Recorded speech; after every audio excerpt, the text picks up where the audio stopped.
Indonesia untuk melawan Belanda. Ternyata perjuangan beliau belum selesai, dan ternyata di Indonesia masih ada sisa dan antek-antek Belanda yang harus kita bereskan. Maka ini harus diteruskan sama cucu saya.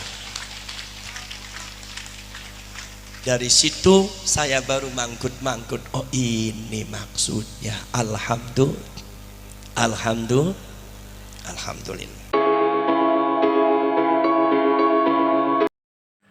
Assalamualaikum warahmatullahi wabarakatuh.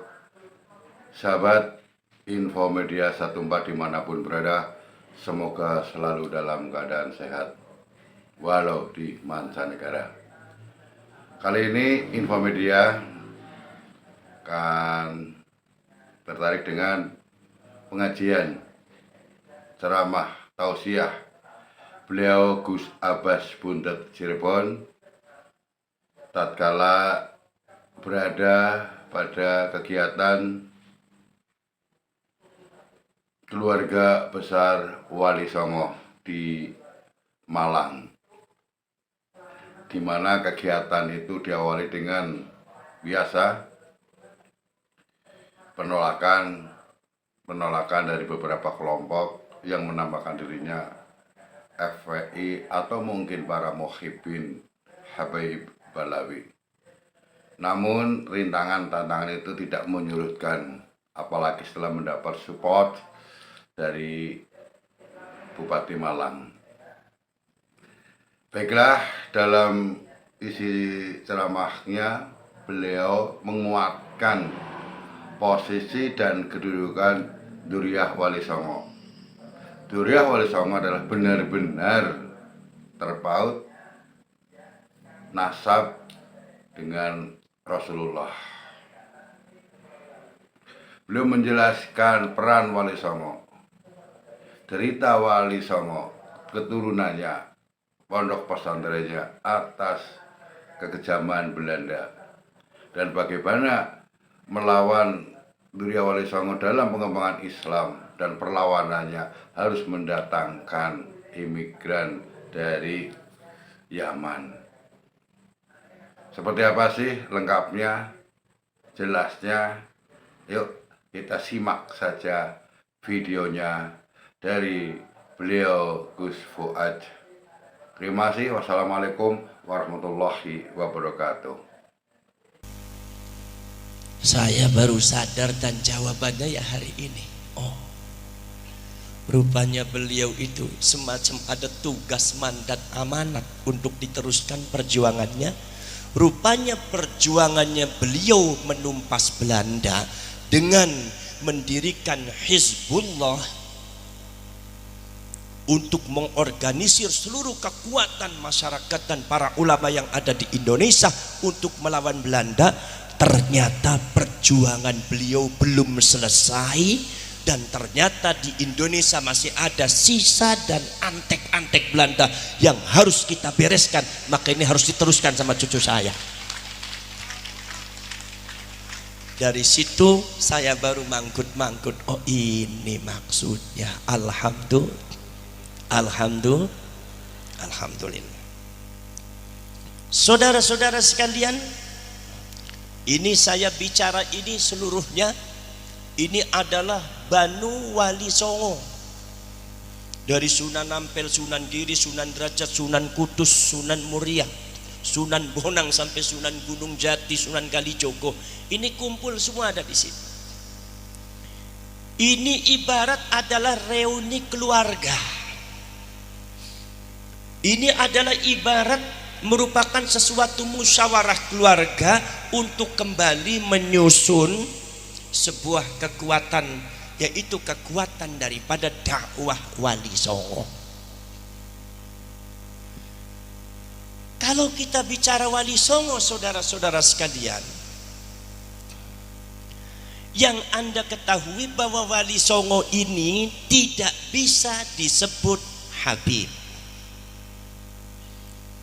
Wali Songo ini bukan Habib. Kalau ada habaib yang mencangkokkan Wali Songo itu adalah Habib, ada dua alternatif. Nomor satu pencangkokan nasab, nomor dua adalah antek daripada Belanda.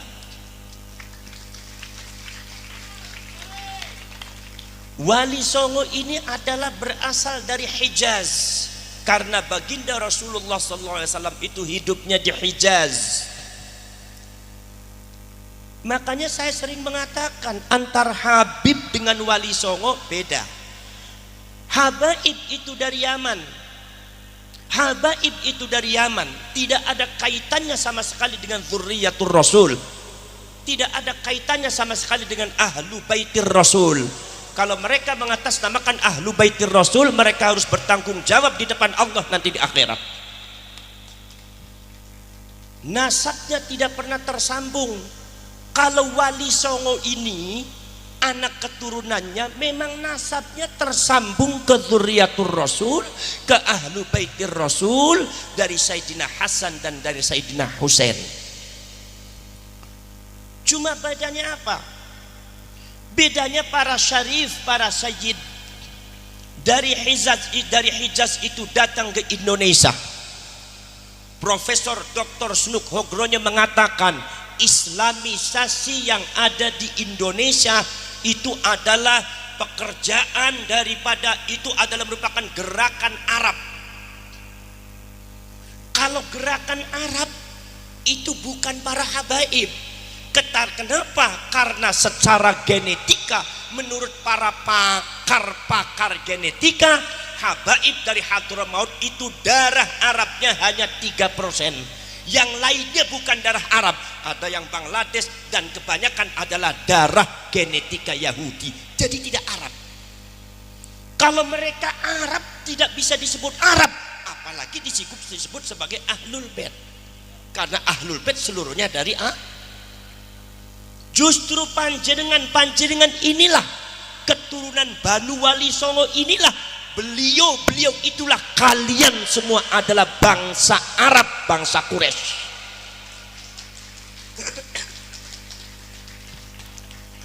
Saudara-saudara sekalian, ketika kemudian para syarif dan para sayyid itu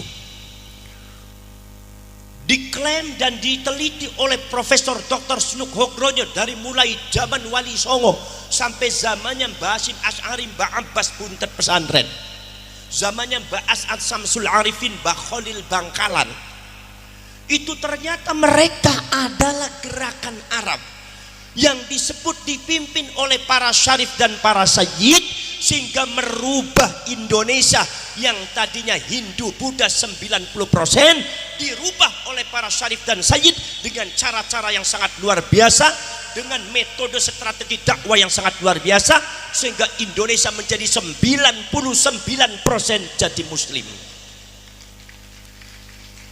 Ini para syarif, para sayyid. Maka saudara-saudara sekalian, para syarif, para sayyid kemudian membuat satu organisasi yang disebut Organisasi Kebangkitan Para Ulama, yang kita kenal Nahdlatul Ulama. Makanya Profesor Dr. Snuk Hogronya merekomendasikan kepada pemerintah Belanda ingin menghancurkan Indonesia, hancurkan para syarif dan sayyid. Syarif dan sayyid membentuk Nahdlatul Ulama, ingin menghancurkan Indonesia, hancurkan Nahdlatul Ulama, Indonesia akan hancur. Bagaimana cara menghancurkan syarif dan sayyid? Pada waktu itu syarif dan sayyid dikejar-kejar. Mbah-mbah kalian dikejar, setelah ditangkap dibunuh, dicincang, disiksa luar biasa.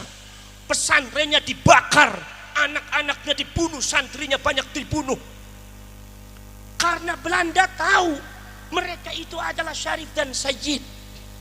Makanya para syarif dan sayyid kemudian pada akhirnya bukan sekedar dafnul wujud, membenamkan dirinya supaya tidak ketahuan oleh Belanda sebagai syarif dan sayyid, bukan sekedar nasabnya yang diumpetin, bukan sekedar nasabnya yang disimpan, tetapi fisiknya juga disimpan. Para syarif, para sayyid kawin dengan orang Jawa, kawin dengan orang Sunda, kawin dengan orang Melayu, kawin dengan orang Madura.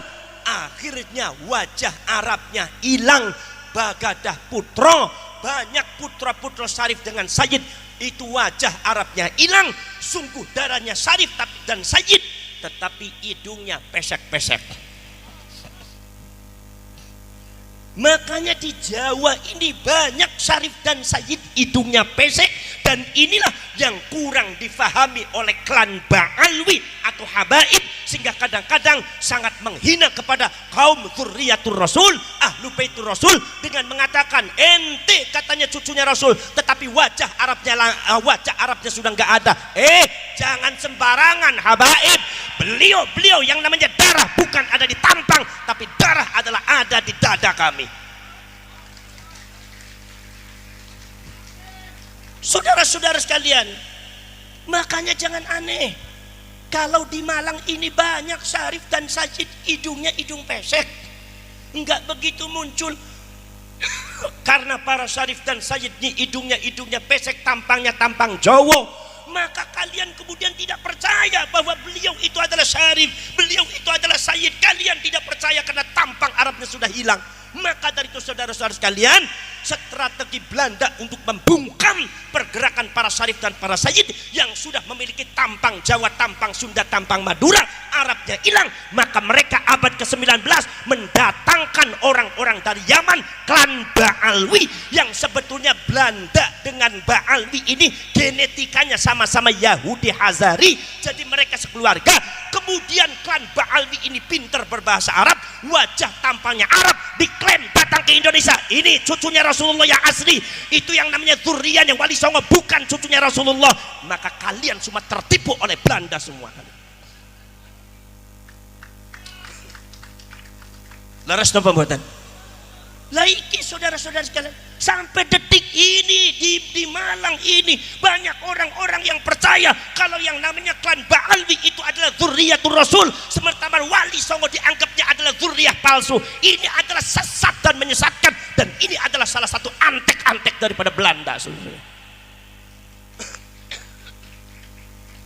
Nyuwun sewu para sedherek. Maka dari itu yang namanya Wali Songo itu tidak bisa disebut Habib. Wali Songo dari Hijaz, Habaib itu dari Yaman. Wali Songo dari Hijaz, dari Sayyidina Hasan disebut Sayyid, dari Sayyidina Husain disebut Syarif. Malah kadang-kadang akhirnya kebabur itu kadang-kadang ya Syarif ya Sayyid ya, dari Sayyidina Hasan Husain sama-sama Syarif, sama-sama Syarif. Makanya saudara-saudara sekalian, seluruh julukan Wali Songo tidak ada yang disebut Habib. Sunan Ampel disebutnya Sayyid Rahmatullah, Sayyid bukan Habib. Betul? Punya bapak namanya siapa? Namanya adalah Sayyid Ibrahim Asmorokondi, As-Samarkondi juga Sayyid. Kemudian juga punya bapak Maulana Al-Maghribi, Maulana As-Sayyid, itu juga beliau Sayyid bukan Habib. Al-Maghribi Maroko, bukan Al-Yamani, bukan Al-Hadrami, tapi Al-Maghribi Maroko. Ini menunjukkan bahwa Wali Songo tidak ada yang datang dari Yaman, tidak ada. Cuma kadang-kadang nih habaib nih rese-rese, Wali Songo dari Yaman, dasmu gundul. Emang Yamannya sehebat apa? Sampai ada habaib yang mengatakan mengagungkan Yaman. Di Yaman itu tidak ada seorang habib kalau sudah tumbuh kumisnya langsung jadi waliullah. Oh, jadi syaratnya waliullah itu ada kumis dan jenggot. Gampang bener ya jadi wali. Kata orang Malang bilang itu namanya wali kumis, Gus. Saya bener. Saudara-saudara sekalian, Sunan Gunung Jati disebutnya bukan Habib Hidayatullah, tapi Syarif Hidayatullah. Tidak ada yang menyebut Habib.